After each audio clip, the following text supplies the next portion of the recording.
is William, hopefully your favorite videographer from Two Hats Publishing. I welcome you to another Two Hats special of community events. Let's look in and see what's really happening.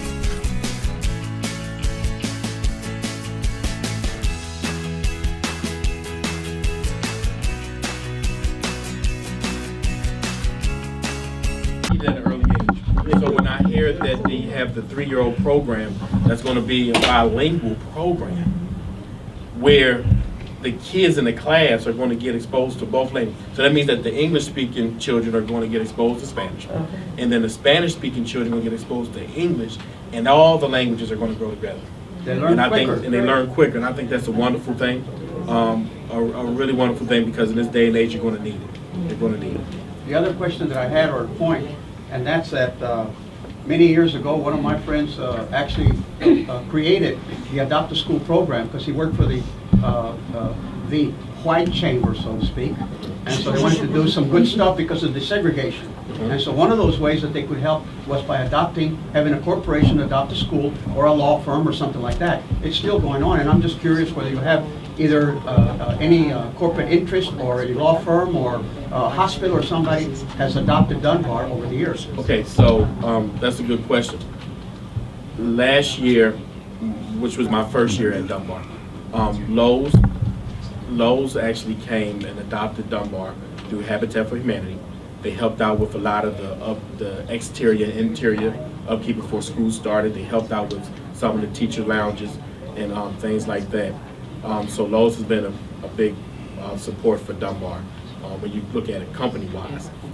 Law firms,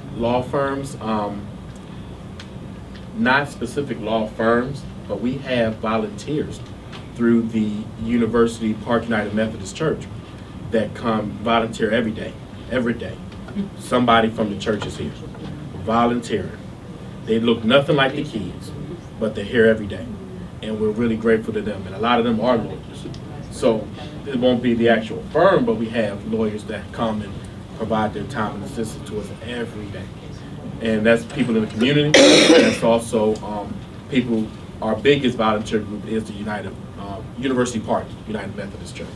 I was thinking more like the J.L. Turner Society, which is a legal law firm that could actually put their members that would come in on a regular basis and actually show these kids, hey man, if you work hard here, you can become a lawyer, a judge, I would love something that like kind that. of stuff, or the Hispanic bar, or maybe even the Black Chamber or the Hispanic Chamber, to see if they would take an interest in sending some of their members. Those are entrepreneurs, so that normally there's nobody teaching our young African American and Hispanics how to become business people. Right, exactly. And so if you have people like that come in, because we know that capitalism is what drives our country, and we get our kids thinking like, why can't I be that banker? Why can't I own the bank or the McDonald's instead of working at McDonald's, owning McDonald's?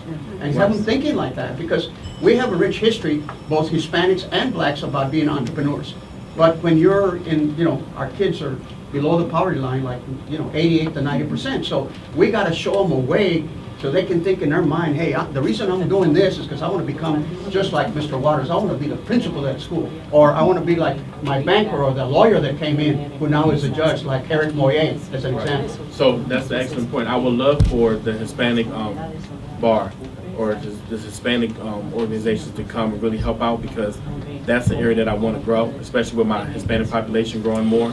So if I can have some people or get in contact with some people to come out and help and support that area, I would really love that. Baylor Hospital, I think, would be another great one, because that's another field where they're always looking for people. And these kids could go to the magnet school for health services from here. Do you understand? And if you get them here, then you got that pipeline where going to higher ed instead of to the penitentiary, basically. Right. Exactly. So we got to work to break those artificial barriers. That's true. It was pointed out to us that you haven't had a media specialist since the start of the school year. Yeah. Would you like to maybe comment on that, or is there a specific reason? Because for me, that's a huge issue, because if we can get kids reading by choice, they're going to do so much better. That's true. And let me tell you why that's such a critical piece. In the beginning of the school year, we did a reading diagnostic for all of our kids. And we found out that 85% of our children are reading at least one grade level below. So when you say that we don't have a media specialist, that really raises some concerns. The biggest concern is this: number one, the district's suffering. You know, we have over 20 vacancies in the district for media specialists. Last year, so many of them left and retired and went to other campuses and things like that. So our media specialist that we had last year went to another campus, a smaller campus like that. So that's why we have a vacancy. So I'm working with ACM to try to get someone in that position, because when you have a vacancy of over 20 plus media specialists, and you know, as a district, reading is a concern, that's not a good look. So I'm definitely looking for someone for that position. I'm looking for a candidate that will be able to work the library, of course, but also a candidate that will be able to come in and help with the reading interventions and the developmental reading, because like I said, 85% of our kids in the beginning of this year were reading at least one grade level below. That number has decreased because of programs such as iStation, the reading interventionists and things that we have. And the data showing that we're making gains, particularly in our K2 areas with the reading growth. So that's a good thing. But yes, having someone in that position and a media specialist position that can bring that love of reading, that joy of reading, and also be able to help teachers teach reading, it's going to be a really I didn't realize that's a district-wide problem, but maybe that's something that our organization can work to advocate at the board level and administrative level, that we need media specialists in the school. How many months has it been vacant? Since the start of Since the beginning of school. But see, Dunbar's not the only one like that. Dunbar's not the There are a lot. There's a lot of them. A lot of the media specialists have been made into testing coordinators. And I was about to say that, yes, ma'am. And they don't want to do that, so they're leaving the district. That's it. Or leaving the schools because they want to be those reading specialists, the media specialists. She hit it. And that's the problem. They're making them do things that are not in their field. Right, exactly. And I'm glad you bring that up, Madam President. I'm glad you bring that up, because when you look at the new principal evaluation system, the assistant principal and the counselor evaluation system, it really causes a conflict when you have to serve in that testing capacity, conflict of interest. So you have to be really careful. So to combat that, knowing that I didn't have a media specialist, and knowing that the new AP and counselor evaluation system would cause some questions, I went ahead and purchased out of Title I funds an additional teacher, so that I could use one of my 6,000 classroom teachers to serve in that testing coordinator's role, so that you can have someone that can really focus on the testing and do other things such as some small group interventions, but focus on that testing, because now the district's tying hands, especially with the elementary schools, because you can't use your AP, surely can't use the principal, can't use the counselor, and then the media specialists, when they find out that the route that they're going, a lot of them are leaving, retiring, or going to a campus where they won't have to worry about that. Do you have charter schools nearby that are taking kids from here that you're aware of? Okay, so very, very good question. Now let me tell you the charter school let me tell you, prior to my arrival, Nova Academy, which is a charter school off of Syene and Buckner, like Pleasant Grove area. Yeah. So a lot of children left Dunbar and went to Nova Academy. That's the only charter school that we have the most communication with. There's a new one coming up right down south on Buckner. It's called Cristo Rey, which is comes with a lot of hoopla. I know they're throughout the state of Texas, but check it out. They're going to take some of your Hispanic kids. I can almost guarantee it. Yeah. Because they're, it's a, I guess it's in a way it's a religious type of an institution, and it has a tendency to take away, some of the Hispanic evangelicals are going to drift over there. So that's the kind of stuff that we need to know. So I'm glad you bring that up now, because that's the kind of stuff that we need to know. What I'm noticing now with the charter schools, where we're located, we're not competing against direct charter schools as of right now. We're not competing against direct charter schools. Like I said, Nova Academy is the closest one. A lot of children are leaving Nova now and coming back to Dunbar, which is a good thing. So we're getting kids back. So that's a great thing. And how do you get kids back? You got to show that you're making progress. You got to have this kind of stuff going on. You got to get your name out there. So that's how you get it. What are you noticing about those kids that are coming back? How are they academically? Some are below, some are on target. Those that left on target are coming back pretty much on target.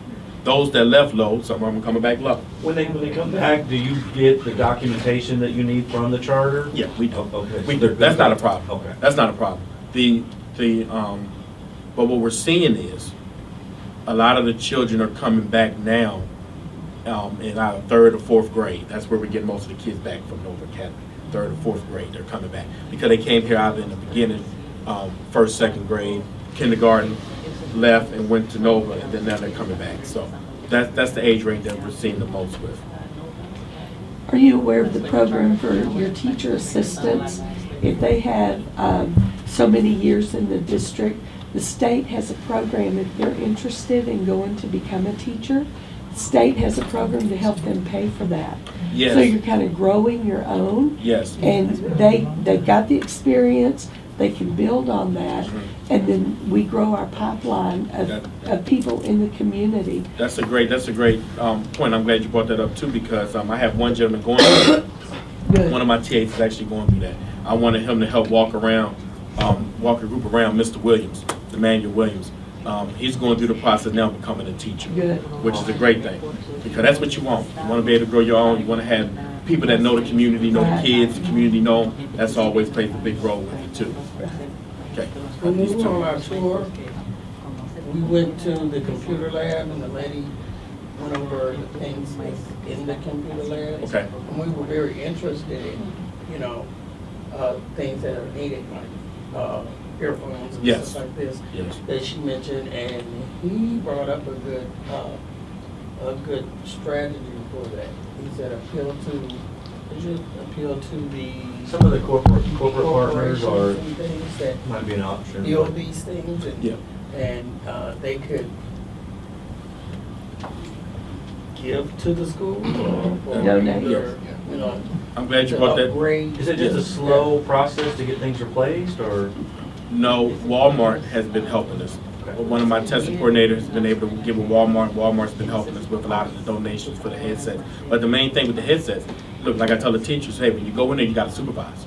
You got to supervise what's going on, because the children will break them or they get misplaced and stuff like that, so you have to supervise. So Walmart's been gracious helping us out with a lot of those headphones, but the main thing is really making sure that we supervise. And we're gonna have one more question from the parent here, and then it's 9 o'clock, and we have to wrap it up, okay? Okay. So y'all got stuff to do.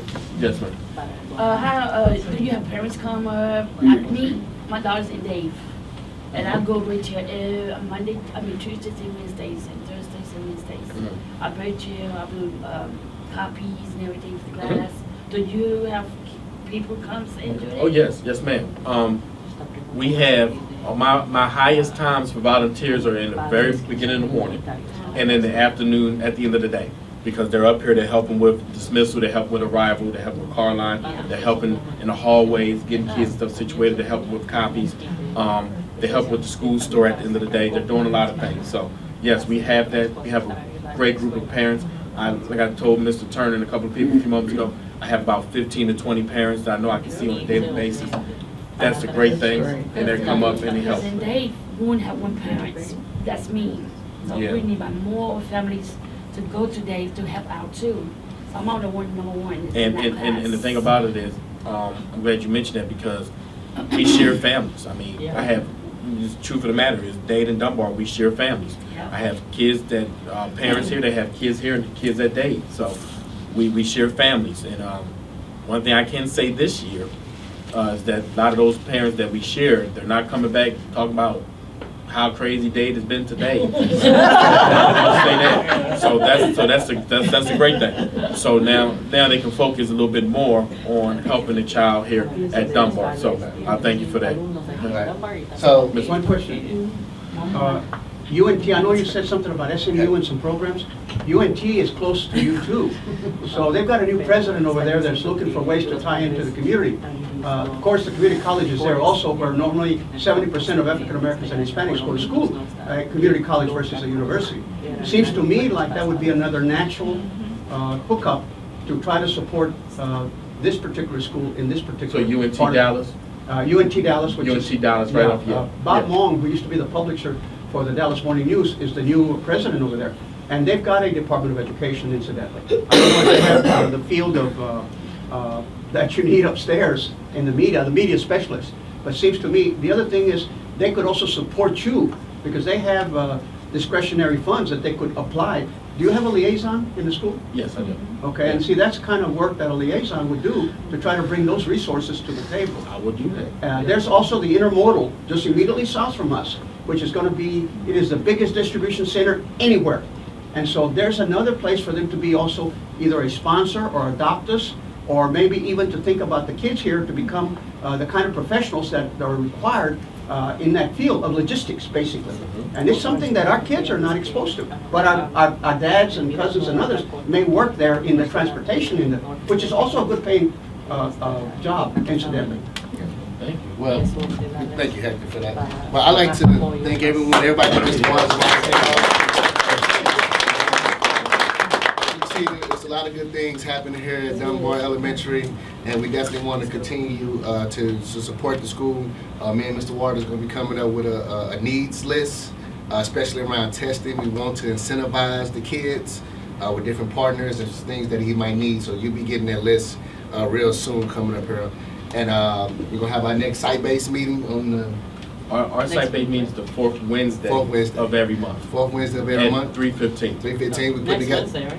Next Wednesday. Yeah, it'll be next Wednesday, yes. We're putting together the Dad's Club here at Dunbar as well, and we're getting the things rolling. So, again, I'd like to thank everyone for coming. I think today was a great event, and all y'all give yourself a round of applause.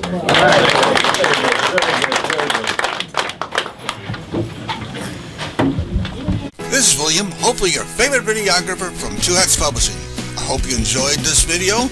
If you like it, please leave comments below, or like, follow, or subscribe to us and get notices of all our videos. We love it, even when you call.